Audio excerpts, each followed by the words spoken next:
The heavy scent of oxidized iron and stale diesel clung to the humid air of the garage, a workspace that felt more like a battlefield for Elena Vance.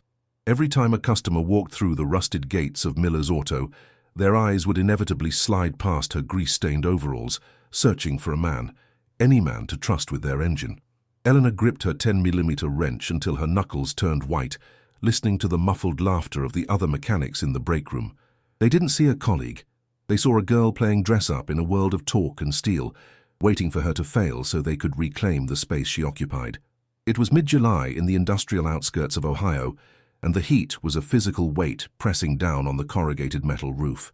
A vintage 1967 Mustang rolled in, its engine coughing a rhythmic metallic death rattle that Elena recognized instantly as a misfiring cylinder. The owner, a man with sun-touched skin and a skeptical sneer, didn't even look at her when she approached with her diagnostic light. "Is the lead mechanic around, sweetheart?" he asked, his voice dripping with a condescension that had become the soundtrack of Elena's professional life. She didn't flinch, merely pointing to the badge on her chest that read Senior Technician, though they both knew the title carried no weight in his eyes. The rejection wasn't just a single moment, it was a slow, agonizing erosion of her confidence that she fought to rebuild every night under the flicker of a desk lamp. Her workspace was a sanctuary of organized chaos, where manuals on fuel injection systems and hydraulic pressures were bookmarked with sweat-dampened sticky notes. While the other mechanics spent their evenings at the local dive bar, Eleanor remained at her bench, disassembling discarded alternators just to understand the ghost of a friction point. She knew she had to be twice as fast and 10 times as accurate just to be considered half as good as the man standing next to her. A week later, the breaking point arrived, not with a shout, but with a silent, devastating betrayal of her labor.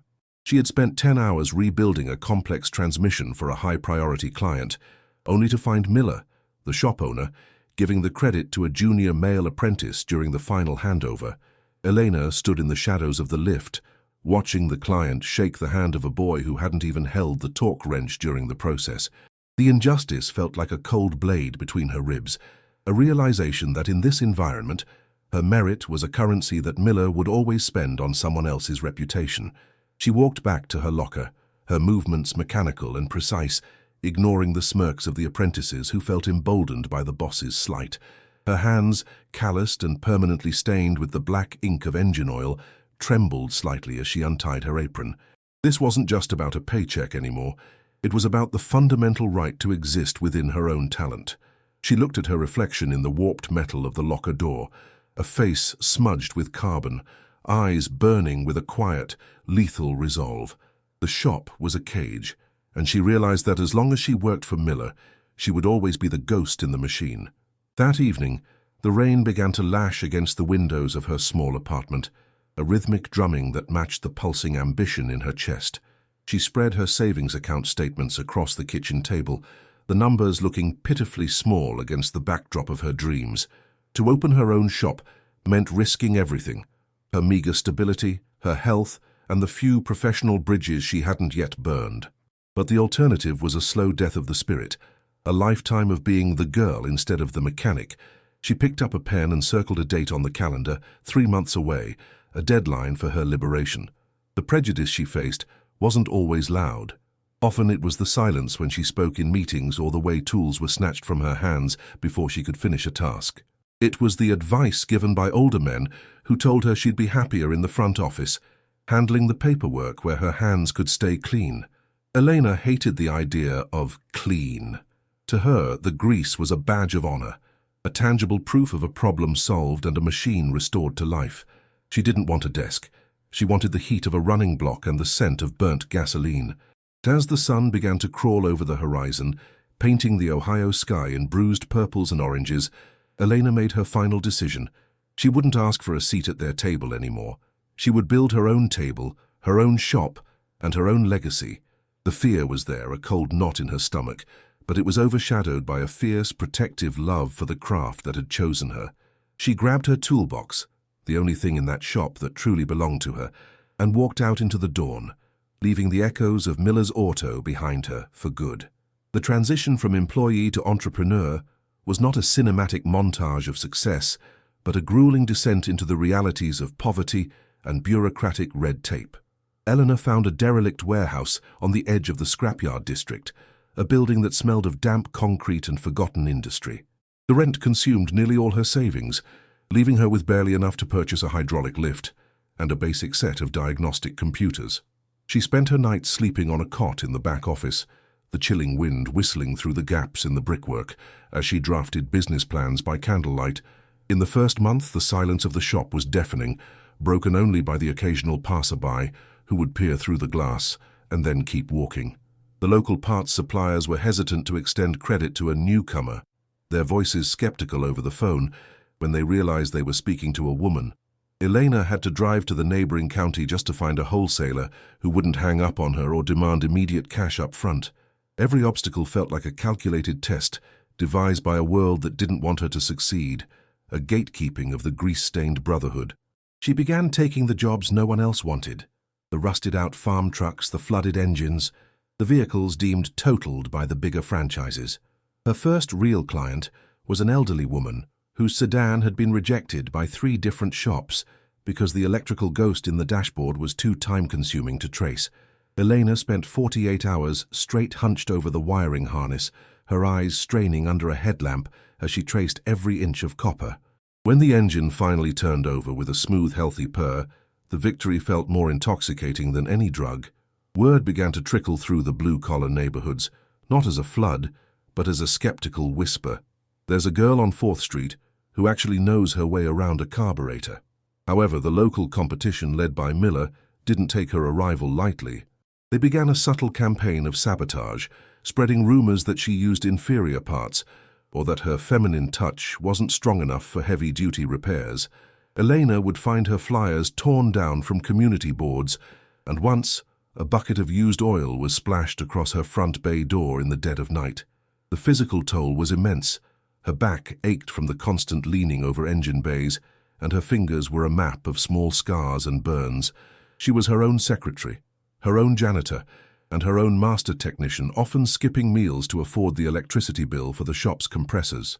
There were nights when she sat on the cold floor, head in her hands, wondering if Miller had been right, if she was fighting a war she was destined to lose. But then she would look at her tools, gleaming and ready, and the fire would reignite, a stubborn refusal to be erased. One afternoon, a group of local teenagers gathered outside the shop, laughing and recording a video on their phones, mocking the lady mechanic sign she had hand-painted. Elena didn't shout or chase them away. Instead, she walked out and invited the loudest one to watch her calibrate a high-performance fuel pump. She explained the physics of the pressure, the precision required to the 1,000th of an inch, and the sheer power of the combustion. The laughter died down as they realized the complexity of her work, replaced by a reluctant, wide-eyed respect that they couldn't quite articulate. The conflict wasn't just external, it was a battle against the internalized voices of every man who had ever told her she wasn't enough. Every time a bolt snapped or a diagnostic tool gave a confusing reading, that voice would whisper that she should give up. She countered those voices with data, with results, and with a relentless pursuit of perfection that bordered on obsession. She began filming her repairs and posting them online, showing the step-by-step process of her work to provide a transparency that the male-dominated shops often lacked. By the end of the second month, the tension in the neighborhood had shifted from mockery to a tense, watchful curiosity. The lone mechanic wasn't going away, and she wasn't breaking under the pressure of the boycotts or the insults.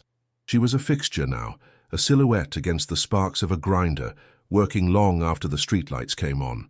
The path was still steep, and the conflicts were far from over, but Elena Vance had carved out a fortress of steel and oil, and she was prepared to defend it until the very end. The break came during a week of relentless torrential rain that turned the industrial district into a swamp of grey slush and despair. A local hauling company, desperate because their primary mechanic was backed up, sent a fleet of 3 heavy-duty delivery trucks to Elena's shop. It was a massive opportunity, one that could finally put her in the black, but it came with a deadline that seemed physically impossible. She had 72 hours to diagnose and repair 3 distinct transmission failures, or the contract and her burgeoning reputation would be forfeited. Elena worked until the lines between day and night blurred into a singular haze of metallic clanging and the hiss of air hoses. On the second night, disaster struck. The main overhead hoist, an old unit she had bought second-hand, groaned under the weight of a 5-ton gearbox and snapped. The heavy steel component crashed to the floor, narrowly missing her legs, but shattering her primary diagnostic computer in the process. She stood in the sudden silence, the smell of ozone and broken plastic filling her lungs, and for the first time, she felt the urge to scream until her throat was raw. The failure of the equipment felt like a physical assault, a sign from the universe that she had overextended her reach. Without the computer, she was working blind on the modern sensors of the third truck, and without the hoist she had no way to lift the heavy components back into place. She sat in the dark, the rain drumming a funeral march on the tin roof, feeling the crushing weight of her isolation. There was no one to call, no partner to lean on, and no mentor who would offer a helping hand without a side of, "I told you so." In that moment of absolute vulnerability, Miller showed up at her door, his silhouette framed by the flickering street lamp outside. He didn't come to help. He came to offer a buyout, a predatory price for her equipment and the lease, framed as an act of charity for a struggling woman. "So you've had your fun, Elena, but this isn't a hobby," he said, his voice smooth and toxic. "Sell me the shop and I'll give you a job in the office. You don't have to live like this." It was the ultimate insult, a demand for her total surrender disguised as a rescue. Eleanor looked at the broken hoist, the shattered computer, and then back at the man who represented every barrier she had ever faced. Something inside her didn't just snap. It forged into something harder, colder, and more resilient than the steel she worked with. She didn't yell. She simply pointed to the door, her voice a low, dangerous calm. "Get out of my shop, Miller, and don't ever come back unless you're paying me for a repair." When he left, his laughter echoing in the rain, she didn't cry. She picked up a manual jack and a flashlight. She spent the next 20 hours performing a blind repair, using her ears and the feel of the wrenches to calibrate the sensors she could no longer see on a screen. She rigged a series of pulleys and manual levers to lift the gearbox, her muscles screaming in protest, her hands bleeding from the rough rope and sharp edges. It was a feat of primitive engineering and sheer stubborn will that defied every safety protocol and every industry standard. She wasn't just fixing a truck anymore, she was exorcising the ghost of every doubt that had ever been cast upon her. As the deadline approached, her body was a map of exhaustion, her eyes bloodshot, and her movements slowed by fatigue. The third truck hummed to life just as the sun began to break through the storm clouds, its engine sounding more precise than it had when it left the factory. When the fleet manager arrived, he didn't find a broken woman. He found a mechanic who looked like she had walked through hell and come out the other side with a wrench in her hand. He checked the work, his skepticism melting into genuine wide-eyed awe at the ingenuity of her makeshift repairs. The brake hadn't destroyed her. It had broken the last of her hesitation. She realized that she didn't need the fancy equipment or the approval of the Brotherhood to be a master of her craft. She had the skill, the grit, and a level of determination that they couldn't even fathom because they had never been forced to fight for their right to exist. As she watched the trucks pull away, Eleanor leaned against the doorframe, the morning sun warming her face, knowing that the worst was over. She had survived the breaking point, and now it was time for the world to feel the impact of her presence. The success of the hauling contract acted as a catalyst, sending a shockwave through the local automotive community that could no longer be ignored. The fleet manager didn't just pay her.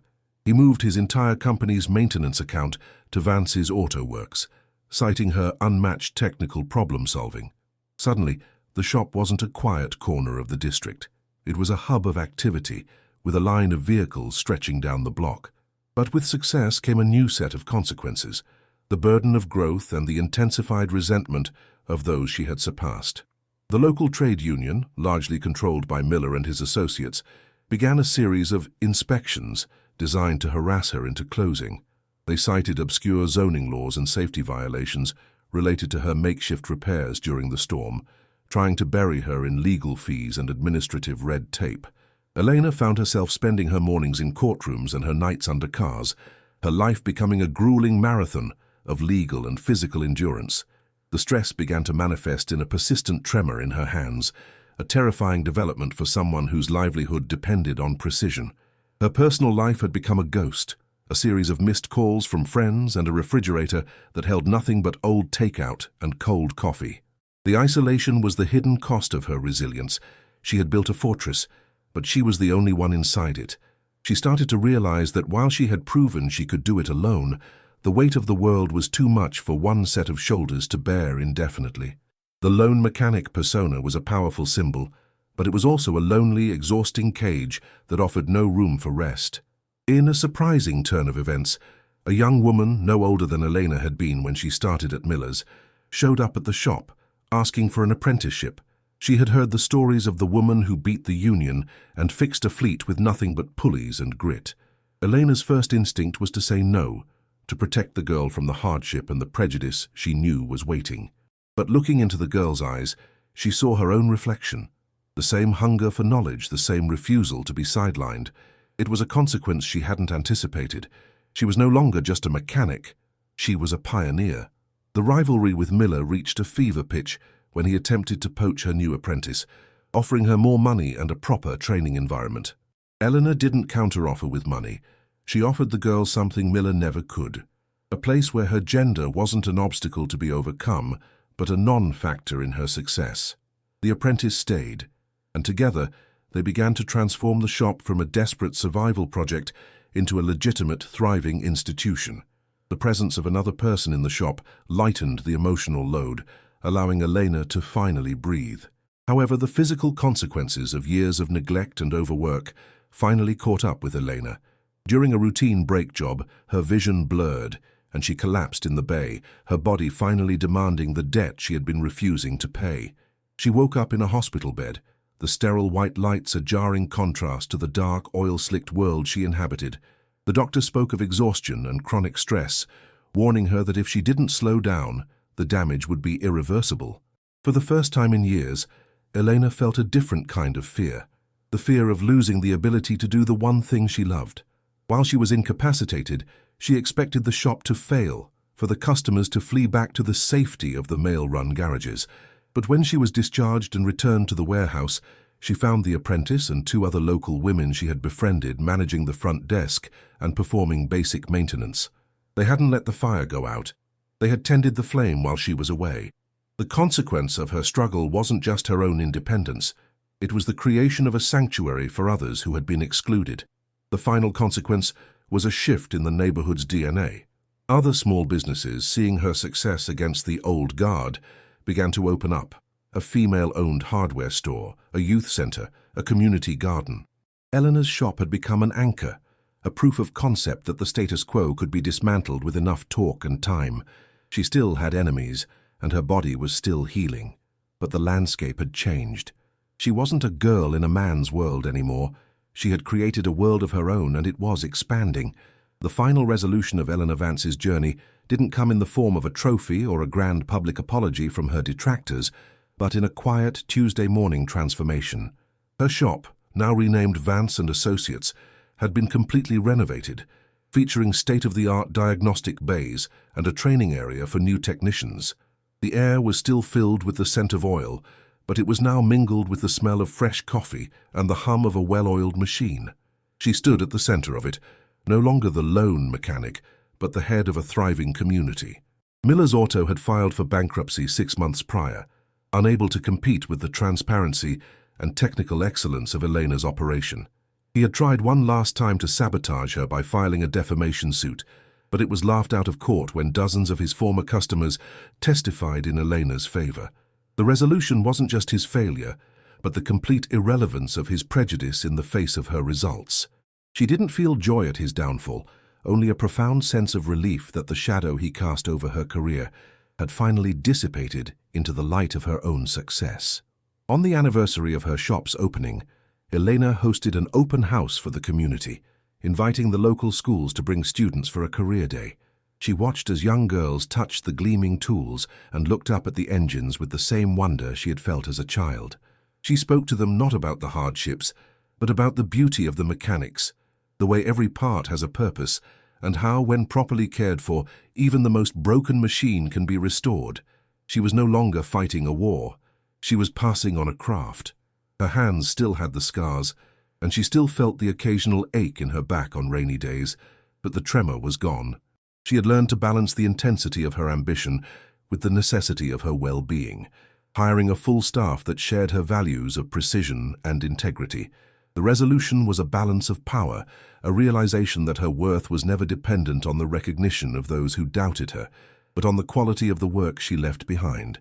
Every car that left her shop was a testament to a battle won and a standard upheld. The final scene of her long struggle took place late one evening, when the shop was empty, and the only sound was the distant hum of the city. A man pulled up in a vintage Mustang, the same model that had triggered her departure from Miller's years ago. He had a problem that no one else could solve, a subtle vibration that only occurred at high speeds. Elena didn't look for a man to help her. She didn't wait for him to ask for the boss. She simply picked up her diagnostic light, looked him in the eye, and said, "Pop the hood. I'll tell you exactly what's wrong." As she worked, she realized that she no longer felt the need to prove herself. The grease on her hands didn't feel like a stain anymore. It felt like a signature. She had transformed exclusion into independence, and in doing so, she had changed the very definition of what a mechanic looked like in her town. The prejudice hadn't disappeared from the world, but it had no power within the four walls of her shop. She was Elena Vance, a master technician, an owner, and a survivor, and that was more than enough. The Mustang roared to life, the vibration gone, the engine singing a perfect mechanical harmony. The owner, impressed and humbled, paid his bill and thanked her with a genuine respect that didn't need to be fought for. Elena watched the tail lights fade into the distance, then turned off the shop lights one by one. She walked to her locker, a new, sturdy one, and placed her wrench inside with a sense of finality. The war was over, the shop was hers, and the future was wide open, paved with the steady, reliable rhythm of a job well done. She stepped out into the cool night air, locking the heavy gates of Vance and Associates behind her. She looked up at the sign, illuminated by a soft LED glow, and smiled for the first time in a long time. It wasn't just a business. It was a statement that skill has no gender and that perseverance is the most powerful tool in any kit. Elena Vance walked home, her head held high, the lone mechanic no longer alone, but standing at the forefront of a new era.